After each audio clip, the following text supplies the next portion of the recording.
Got it? Got it? Good. Oh, fuck. Oh. Oh.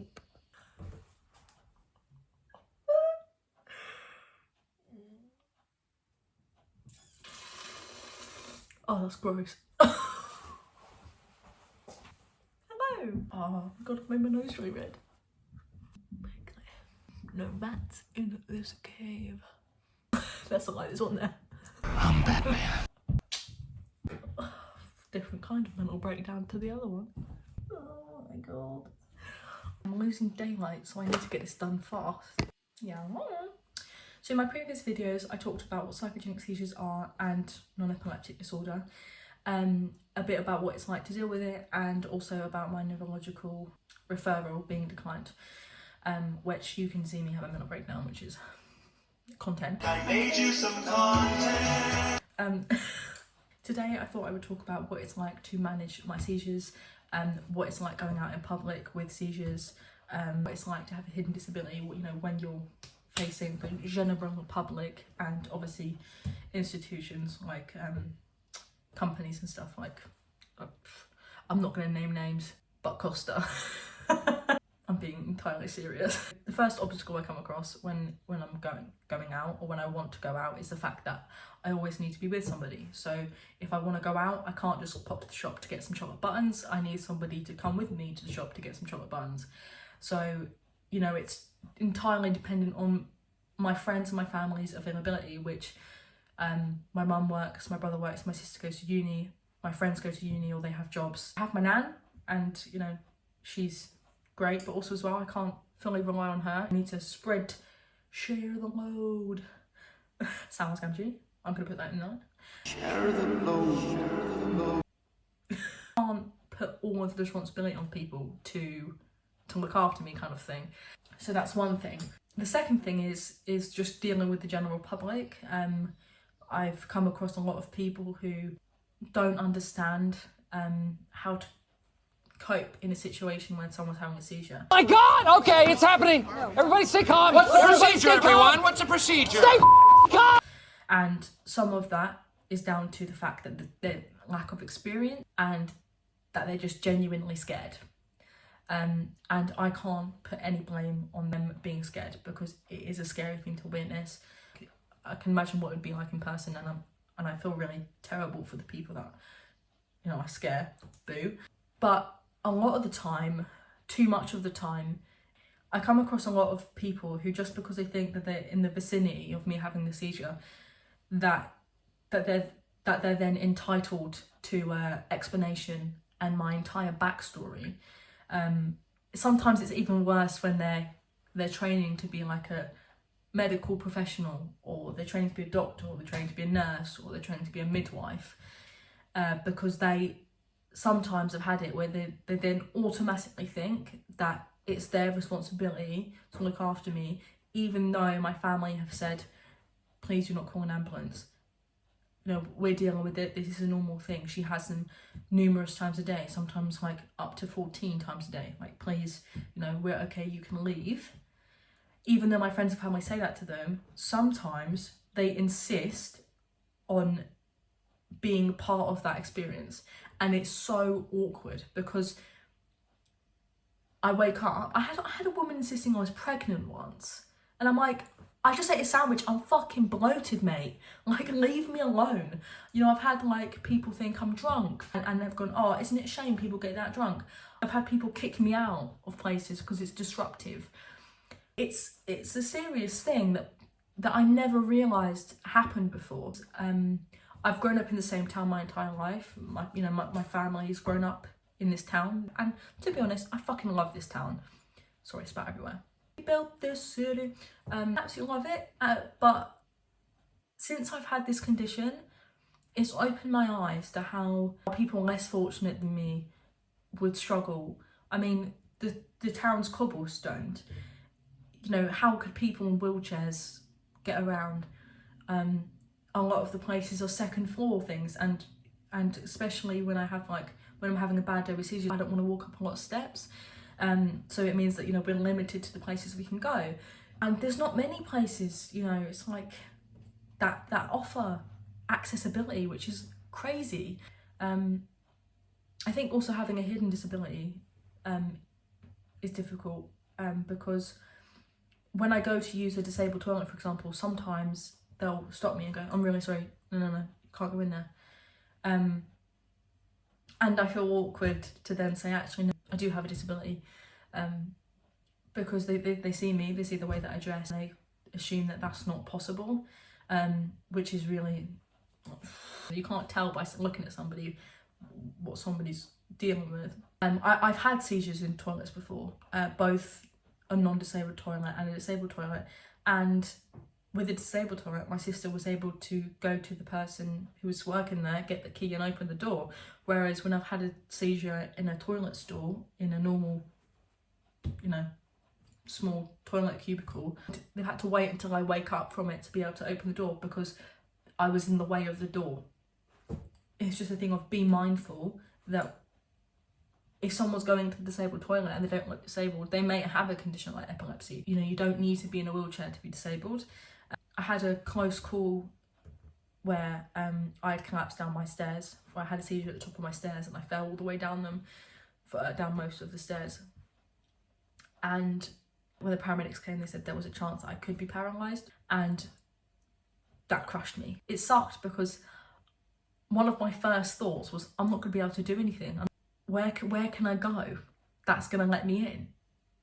And having to think about that is disgusting, actually. It's awful. The fact that people can't access places just because they're not as fortunate as other people. I don't even have words. Going out on nights out is so tricky because, it's just like nobody wants to deal with a seizuring Sarah on night out. Nobody does. My friends do, and my family does, but that's because they have to love me. But there's certain places that we can't go that they want to go. I mean, I'm 20, so I want to go clubbing sometimes, not all the time. I'm more of a pubber, not a clubber, but sometimes I want to go to the club. And there's some places that we can't go to because it's not safe. It's just not safe for me. I went out partying with me mum because I live such a radical life. Mr. Cool. And I had a seizure. I had 2 seizures when I was out, like in this specific club. The first bouncer couldn't have been nicer. Came over with a glass of water, said, can I give you anything? Can I get you anything? Do you need any help? Do you need medical assistance? And I just said, no, thank you very much. Really appreciate it. And he left me alone.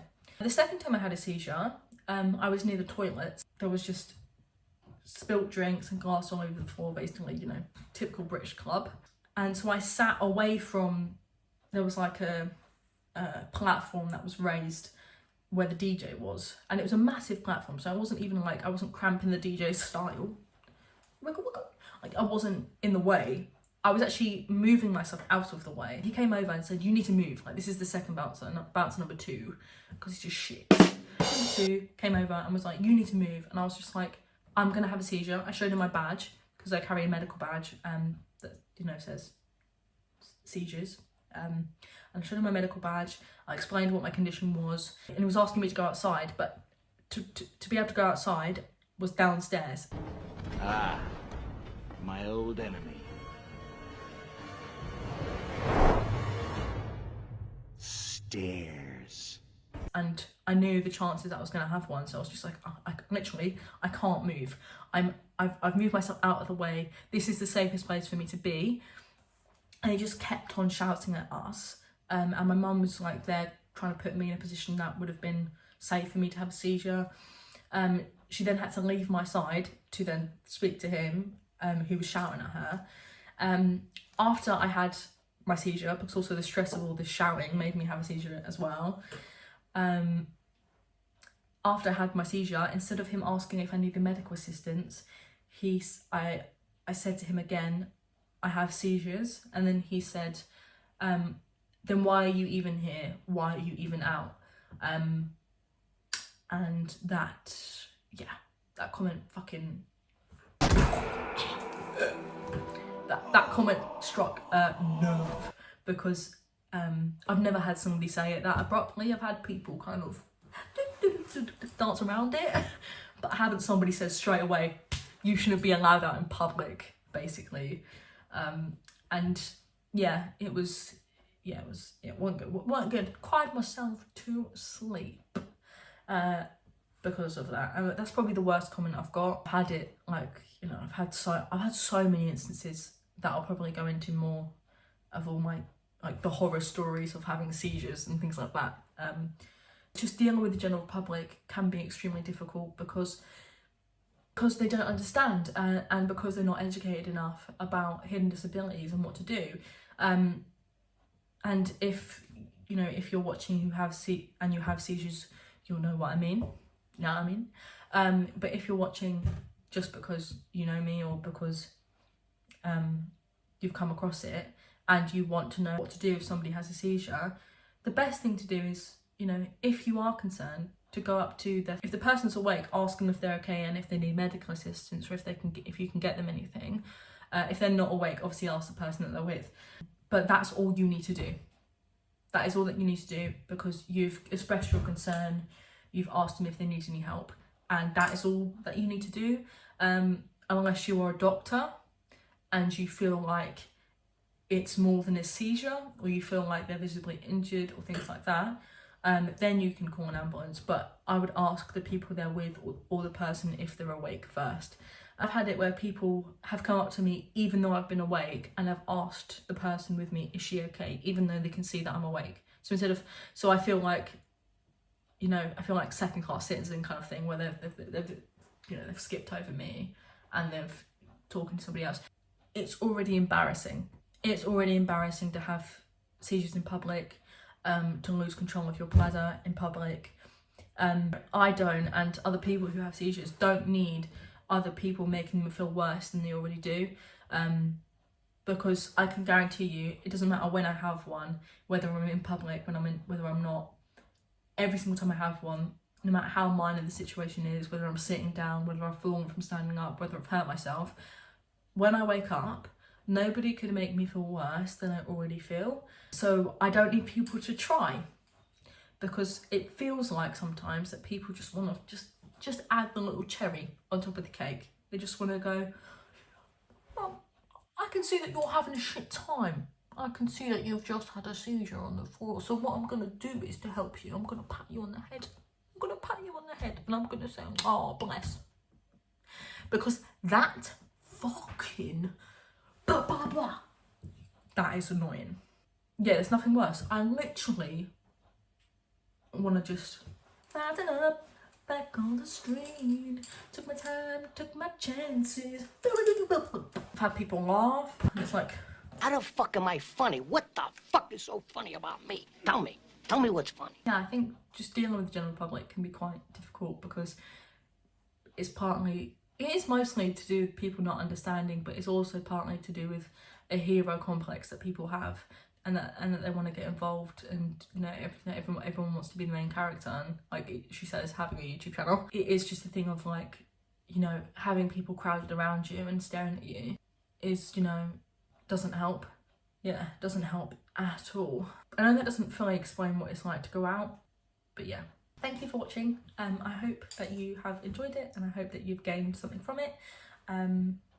Hopefully I will do some more videos that are less chaotic and more informative. But thank you very much, and that's it. Thanks.